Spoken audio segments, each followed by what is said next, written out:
Dans le cadre de la riposte contre le VIH-Sida, la tuberculose et le paludisme, le gouvernement du Congo vient de bénéficier d'une nouvelle subvention de 35 milliards de francs CFA de la part du Fonds mondial.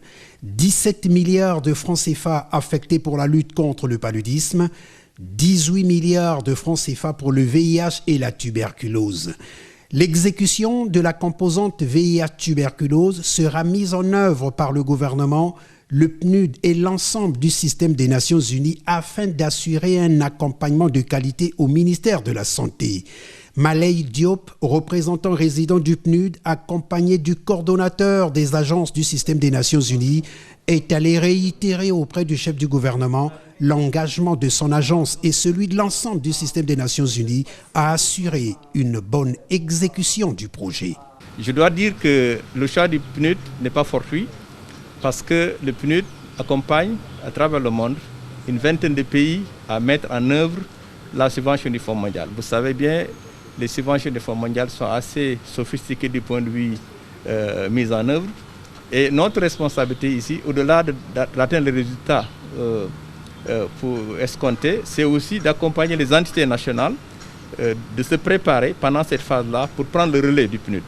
Et c'est pourquoi nous avons déjà, avant même l'entame du programme, procédé à une évaluation des capacités de ces entités nationales-là, développer un plan de renforcement des capacités qui sera mis en œuvre tout au long des 3 années que dure la subvention, pour qu'ainsi, à terme, les programmes nationaux soient en mesure de prendre le relais et de gérer et de permettre au pays de gérer lui-même cette subvention mondiale.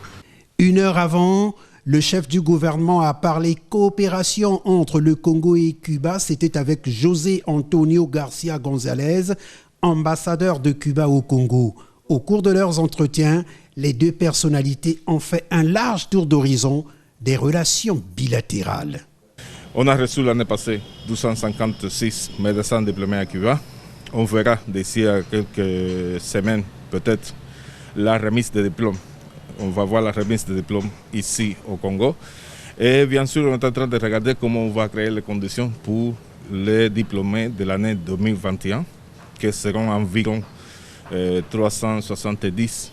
Et comment on va voir surtout créer les conditions pour ceux qui vont venir l'année prochaine. Et on parle de presque 800 médecins qui vont arriver l'année prochaine. La coopération avec Cuba est surtout axée sur la santé, la formation de médecins congolais à Cuba et l'accueil de nombreux médecins cubains dans les établissements hospitaliers et les centres sanitaires du Congo.